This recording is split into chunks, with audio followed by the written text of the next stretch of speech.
Kun sagantaa BBC Afaan Oromooti. Nu waliin tura.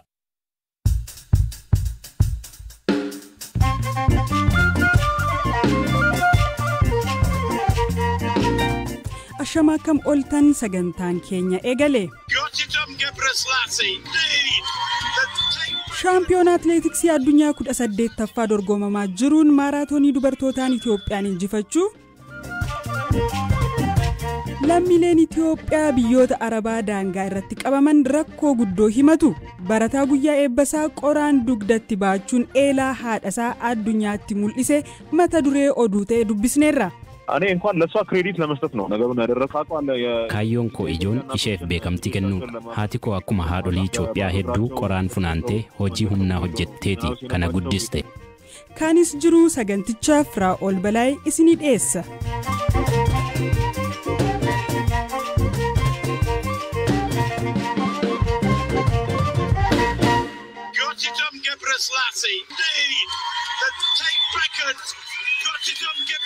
Shaampiyoona atileetiksii addunyaa 18ffaa Ameerikaa Oorigaanitti adeemsifamaa jiruun Itiyoophiyaan meedaaliyaa warqee sadaffaa argatteetti. Maaraatoonii dubartootaan har'a Gooyitiitoom Gabrasillaase riikardii addunyaa cabsuun sa'aatii 2 daqiiqaa 18 sekondii 11 galuun injifatteetti. Dhaggeeffattoota keenya dilbata kaleessaa immoo atileet Taamiraat Tolaa maaraatoonii dhiiraan injifateera. Atileetiin kun atileetota kaanirraa kiiloomeetira 32 irratti adda ba'uun sa'aatii 2 daqiiqaa 5 sekondii 36 xumuruun mo'ate. Injifannoo kanaan miira itti dhagahames Oorigaan magaalaa Yuujiin irraa gaazexeessituu BBC achi gabaasaa jirtutti akkasiin himee ture. Dorgommichi gaarii ture. Anis mo'achuu fi warqee argachuu kootiin gammadeera. Bara 2017 meedaaliyaa meetii argatte. Isa ammaa irratti warqee argachuun immoo miira akkamii qaba? Eeyyeen bara 2017 meetiin argadde. Yeroos teeknikni koos gaariin ture. Amma garuu amman danda'e hojjechuudhaan teeknika koos jijjiireera. Waaqnis na gargaaree gammadeen jira. Lammiileen Itoophiyaa jiran hagam gammadaniiru jettee yaadda? Lammiileen Itoophiyaa gaariidha. Ani gammadeen jira. Uummanni koos anaaf gammadaniiru. Uummanni Itoophiyaa marti galatooma. Pirezidaantiin Federeeshinii Atileetiksii Itoophiyaa Daraartuu Tulluu fi leenjisaa koo galatoomaan jedhan. Gama biraan yeroo Taamiraat atileetota kaanirraa adda bahee qofaa fiiguu eegalu ogeeyyiinii fi aangoonni Federeeshinii Atileetiksii Itoophiyaa yeroo gammachuun cookan mul'ata. Kan bo'anis jiru. Suuraa atileetiksiin addunyaa gadhiisee fi miseensota garee Itoophiyaa yeroo bo'an mul'atan keessaa tokko Obbo Geetuu Garramuu Sooressaati. Obbo Geetuun kilabii atileetiksii humna ibsaa hooggantummaan kanneen tajaajilan keessaati. Atileetota kunneen deeggaruuf garasitti imaluu himu. Miira isaan boochise waayila koo ammayyuu ittaanaatti himaniiru. Iddoon itti dhaabannee ilaalaa turre bakka itti jalqabee itti dhumu ture. Iskiriinii guddaatu ture. Akkuma argite maaraatooniin maal akka ta'e biyya keenyaaf beekamaadha. Fiigicha maaraatoonii jechuudha. Especially miira guddaa keessa nu gashee gaafa Taamiraat jara kiiloomeetira 32 booddee dhiisee sukkee dhufaa turetti gammachuu guddaa tokkoo fi miira keessa gallee jechuudha. Bakki sun bakki daawwatan sun isteediyeemiif dhiyoodha? Deemitti dhiyoo ture. Achumatti dhuma ayyuu ture fiigichis. Deemuu sanitti daawwata ture. Akka tasaammoo Taamiraatiin duruma gaafa fiigicha jalqabu keessa walitti dhiyeenya illee hin qabna. Bulaa koo wajjin fiigaa ture. Wanni dabarsinillee waa'ee jira. Akka biyyaattis immoo akkuma beektu maaraatoonii iddoo guddaatu laatamaa fi akka biyyaatti rakkoo nama keessa jirru kunis hin beekama. Miira keessa nama gashee jechuudha walitti hidhaame. Wanti addatti isin boochisee maali? Tarii kan uummatatti himuu dandeessan ni jiraa? Yeroo nama keessa jirru kun xiqqoo yeroo uummanni keenya illee iddoo addaatti rakkoon garaagaraa uumamaa jirutti waan ta'eef sunillee baay'ee natti dhaga'amaa jechuudha akka biyyaatti. Gammachuu kana tokko taanee lageennee wal kabajnee waliin gammannee baay'ee namatti tola. Rakkoo keessa taanee kun ta'uunsaa amma ta'e namatti dhaga'ama akka namaatti jechuudha. Isaan alattoo akka dhagayeetti akka odeeffachaa turetti tarii miseensa maatii keessan keessa obbolaan keessan kan fiigaan turanii tarii isa wajjin wal qabataa kalee bu'uun keessan. Inni sinjira dhugaadha Taamiraat wajjin Bolaanko walitti siquyoo kumandura sittime wajjin turanii manallee nu bukkeen dhufa ture dur Taamiraati sambala konkolaataatiin boqotanii sunis sababa tokko jechuudha. Eenyudha maqaan isaanii tarii fiiganii beeku turani kana dura? Addunyaa irratti ol baanii hin fiigne garuu biyyuma keessa fiigaa turanis. Tarii maqaan isaanii beekama? Taamiraat Garramoo fi Baqqala Garramoo jedhamu. Bakkalaan nama dhalateedha. Taamiraat immoo irratti torbaffaa dhalate. Waan isaaniiyyuu akkuma hin jedhe balaa konkolaataatiin boqotanii gadda keessa turre jechuudha. Yoomi gaa kuni balaan konkolaataa kun? Tureera gara waggaa 7 ta'a. Otoo isaan lubbuun jiraatanii silaa akkuma Taamiraat waltajjii addunyaa irratti milkaa'e isaanis milkaa'uu ture jettanii yaadduu gaafa boossan sana sin keessa ture? Akkuma sin jedhe egaa inni sababa tokko of course sitti dhagahamu akka nama tokkotti inni immoo akka tasaa galgalallee haasofnee turre isa waliin miira keessa amma ta'e si gashannis jechuudha yaadichisa. Atileetiksii addatti jaalattu sin? Ani by profession electrical mahandisiidha. Yaa jiruuf inni itti fayyadamaan jira. Atileetiksiin garuu garmalee jaalala guddaan qaba fiigicha kanaaf.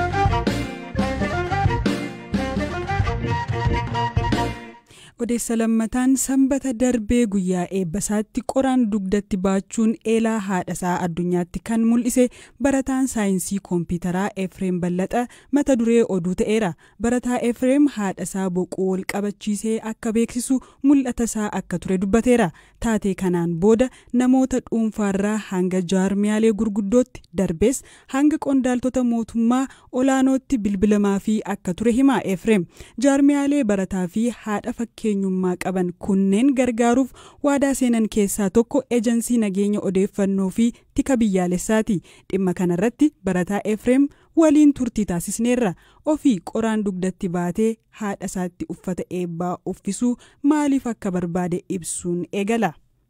ለቅዳሜ ምርቃት አርብነት ነበር የነገርኳት እኔ እንኳን ለሷ ክሬዲት ለመስጠት ነው ነገሩን ያደረካው አለ sanbata eebbifamuuf wayitan jedhu jimaata isaan itti hime kaayyoon koo ijoon isheef beekamtii kennuudha haati koo akkuma haadholii Itoophiyaa hedduu qoraan funaantee hojii humnaa hojjettee roobaaf aduun miidhamteeti kana guddiste jireenyi koo calaqqee jireenya lammiilee Itoophiyaa miliyoonaan lakkaa'amaniiti erga suuraan kiyya miidiyaa hawaasaa irratti qoodame dargaggoonni hedduun waan dagatanitti deebi'anii ilaalaa jiru waan hedduu isaan yaadachiiseera haalli kun kana jechuun dargaggoonni hedduun gola isaanii gananiiru eenyummaa isaanii dagatanii bakka dhibii jiru kanarraa garuu dhugumatti haadha kabajuun kabaja guddaa namatti horaka jedhu hubataniiru እውነት እናትን ማክበር ያስከብራሉ የሚለው ነገር ማየት ጀምረዋል ያስባል Efreem wayita yaada kana dhiyeessu miirri haadhasaa maal ture akkamiin yaadi isaa milkaa'eef gaaffii jedhu irratti akkas jedheera.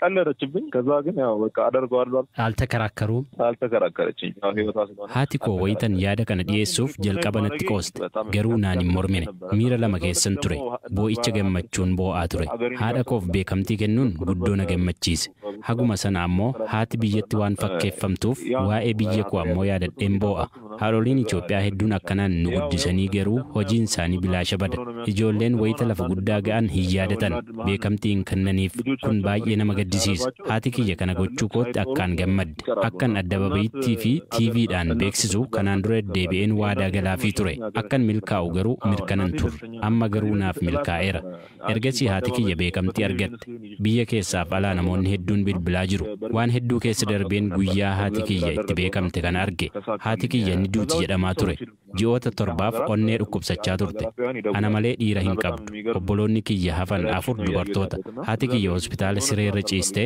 osoon firii ilma kootii hin argin yaa Waaqni na hin ajjeesin jettee kadhachaa turte በዛ ውስጥ ሆና እንኳን እኔን ደስታ ፍለጋ ለዚህ ለልጄ የሚያማክረው ወንድ ሳልወልድ ነው የምትወስደኝ ይል ነበር። ኤጀንሲin tajaajila nageenya odeeffannoo fi tika biyyaalessaa Efreemiif hojii akka kennu haadhasaas akka gargaaru waadaa seeneera. kanarrattis akkas jedha. አንደኛ መቀጠር የምትፈልግ ከሆነ ፈቃደኛ ነን ነው ያሉት። ሁለተኛ ደግሞ qacaramuu yoo feete nuti iyyamuudha naan jedhan yoo ta'uu baates waan ati hojjechuu barbaaddu hundarrattis cinaa dhaabbanna naan jedhan an kaayyoon koo haadholii hedduu mataa ol qabachiisuudha dhaabbata kana keessa galee hojjechuun biyyaaf tumsuu ta'ullee filannoo kiyya kana akka naaf kabajan waadaanaaf galaniiru hojiin hojjedhu hunda keessatti akkana tumsan waadaanaaf seenaniiru ነግራቸዋለሁ ተስማምቷል በሚሄደው መንገድ ሁሉ አብሮኝ እንደሚሆኑ እንደሚያግዙኝ ነግረውኛል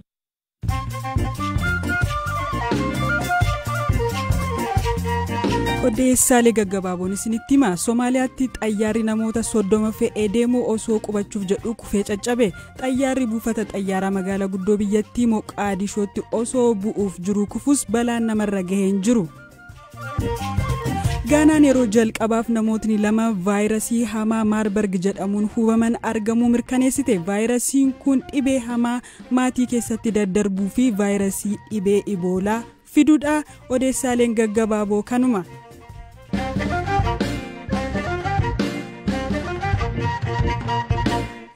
Sagantaa keenya dhumaan lammiileen Itoophiyaa 100,000 lakkaa'aman jireenya fooyya'aa barbaacha gara biyyoota Arabaa kanneen akka Saawud Arabiyaa fa'aatti dararaman iyyachaa turaniiru. Lammiileen magaalaa guddoo biyyattii Riyaad dabalatee magaalota gurguddoo keessatti rakkataa jiran hedduun gara biyyaa deebifamanis kanneen fagaatanii daangaa irratti qabamanii jiran ammallee rakkoo hamaa keessa jiraachuu himatu. Mootummaan Itoophiyaa akka isaaniif birmatu kan iyyatan kanneen bakka daangaa Yamanitti dhiyaattee argamtutti hidhamanii jiran murteen du'aa fi hidhaa yeroo dheeraa itti murtaa'ee jiraachuus himan haala bakka kana jiru namni bakka kanarraa dubbisne akkanaan waayila keenya beekaa atoomaatti himeera.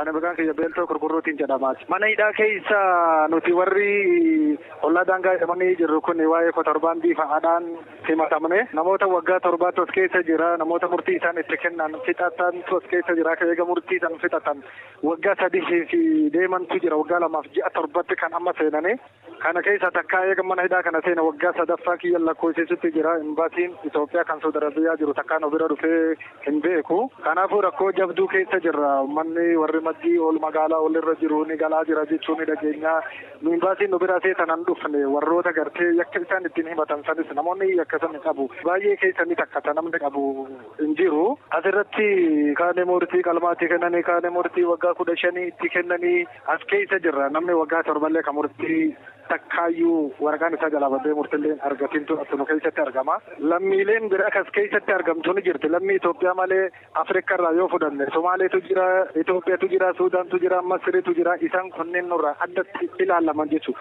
Nu abbaan nu duuba jiraatu dhabuudhaan isaan sanarraa addatti ilaalamna isaan sanneen ambaasiin bulii 15 ji'an dhufanii kalaalanii baay'ee rakkoo keessa jirra maaloo. Ayyee namni amma lammiin Itoophiyaa kaachi keessa jiru hagam taatan? Lammiin Itoophiyaa nama 420 jechuudha. Addatti hidhamtan immoo warra kaan waliin bakkuma takkatti hidhamtanii jiru? Addatti hidhamne duraanii gaafa waggaa lamaan har'aatiin dura Araboota illee wal keessatti hidhamna amma immoo kophaa baasanii Itoophiyaa illee kophaa illee Somaalitti illee kophatti hidhaman jechuudha. Akka duraan naan jette namni achi jiru gariin kan itti murtaa'ee ammoo kan itti murtaa'in illee hin jiran naan jette akkasii?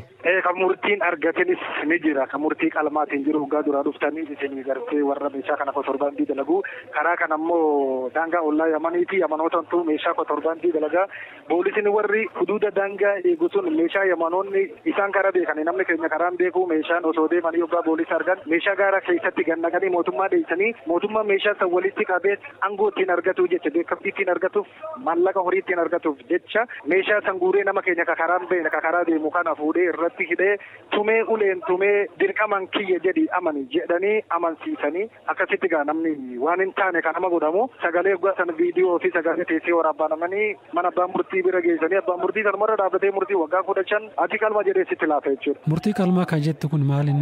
Kadua jechuudha? Murtiin qalmaa jechuun du'a jechuudha. Kaduatti murtaa'ee hin jira isin keessa? Ni jira gammattuu ni jira namoota gara 100 mahigaya kan murtiin irraan jijjiiramanis garii akkasuma jedhanii waggaa tokkoo fi waa fa'aa akkas jedhanii booddee waggaa 15 jedhanii irraa jijjiiranii isaan kan irraan jijjiiraman sunis kan qalma jedhanii ni jira akkasuma. Lammiileen kunneen mootummaan nu dagateeraa jedhanii komatu. Mootummaan garuu xumura biteetossa darbeerraa eegalee ji'oota 7 hanga 11 keessatti lammiilee isaa Saawudii Arabiyaa jiran 100,000 ta'an biyyatti deebisuuf karoorfatee hojjetaa jiraachuu fi hanga yeroo dhiyoottis namoota 1,000 caalan guyyaa guyyaan deebisaa jiraachuu ibsaa tureera. Dhaggeeffattoota keenya sagantaa keenya xumurree boru walitti dachaana gaaritti bula.